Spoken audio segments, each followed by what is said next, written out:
Hey Sagittarius, I'm Eleanor and welcome to Peaches by Starlight Tarot. This is your third week of February pick a card reading. Not everything here is going to resonate, and that's okay. It's a general reading. I do private readings, and you can order one through Etsy, and that will come to you in a PDF through email, and the link to that is below. And still, if at any time during this reading you hear something that does strike a chord, is going to help you in some way, go ahead and hit that like button and let me know. Also, please hit that subscribe button if you want to keep up, because I have new ones coming out every week, and these energies that were pulled in your yearly and your monthly, they get kind of unpacked. And if you want to see where I shuffled and these come out, the links to those videos are below as well. So we're talking this month, all this month, about the Page of Pentacles, and that's going to be starting something new and planting the seeds and being at the beginning of a journey. And this week in particular, we're talking about a new path emerging, and that's what I want to know. In the comments, will you tell me about what new opportunities are popping up for you this time, or what new opportunities you're hoping will pop up for you at this time? I'm using Journey of Love Oracle and Tarot Leaves. This is stack 1, 2, and 3. They're time stamped below, so we can get going right away. Sagittarius, stack 1. You have Justice, 5 of Cups in reverse. I wonder if I can get that to focus. Not quite. Okay. And Gifts Received. So Justice is about your equilibrium. And that path, that new path forward going, is more balanced. It does bring you towards balance and equilibrium. When you're able to look at and work with what it is that you have and take your focus away from what you don't have to work with and what isn't there, because that's really kind of useless and it doesn't do you any good. Your only power is with what is and what resources you have. There's a little bit of like MacGyver energy to this. He doesn't sit there going, well, gosh darn it, if only I had a such and such, I could take care of this. He's like, okay, this is what I have available to me. I'm going to figure it out. I'm going to get through the situation. And that's what you have to do, is to be like, okay, take an inventory. What's available to me? And that's what I have to work with. And when you can change that mindset permanently, that does create this stability on which you can really move on any path. And this is going to be less about material things with the 5 of Cups and being path.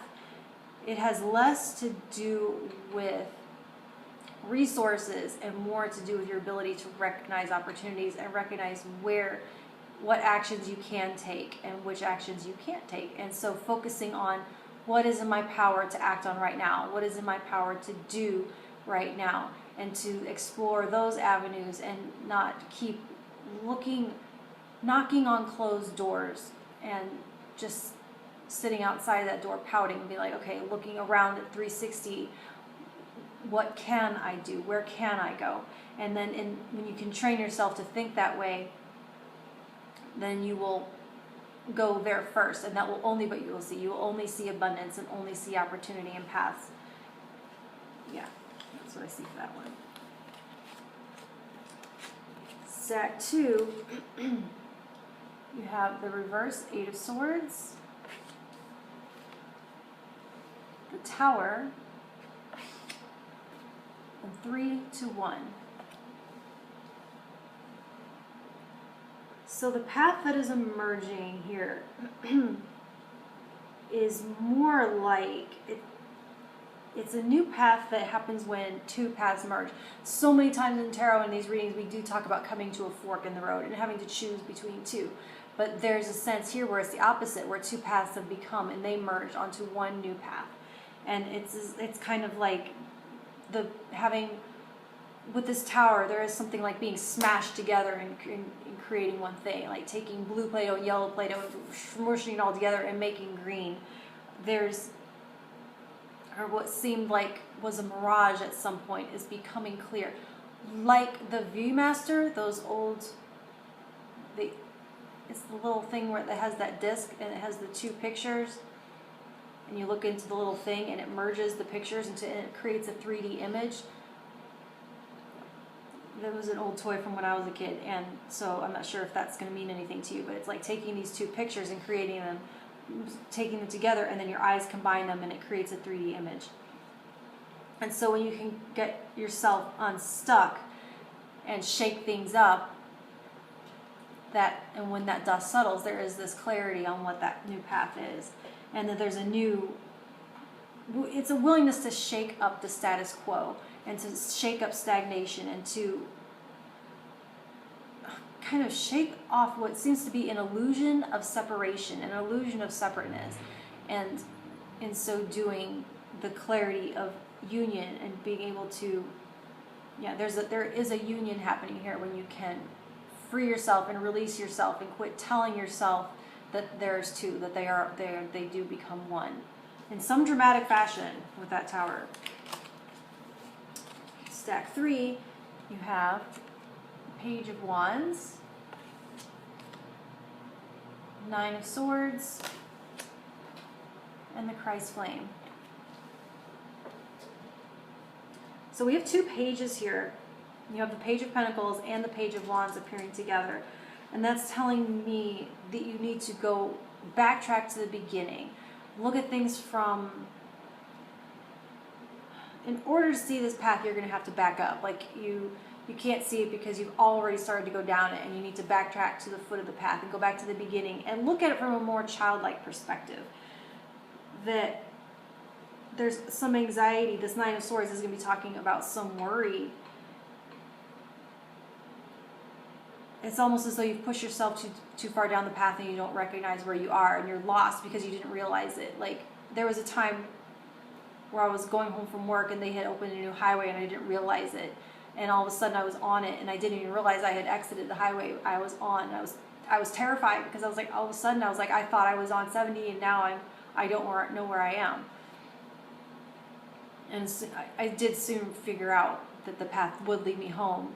And this was before the day where you could just pop open your phone and open Google Maps. Not that you should do that while you're driving, but anyways, it's kind of like that sense of like not all of a sudden not realizing that you've taken a road and now you don't know.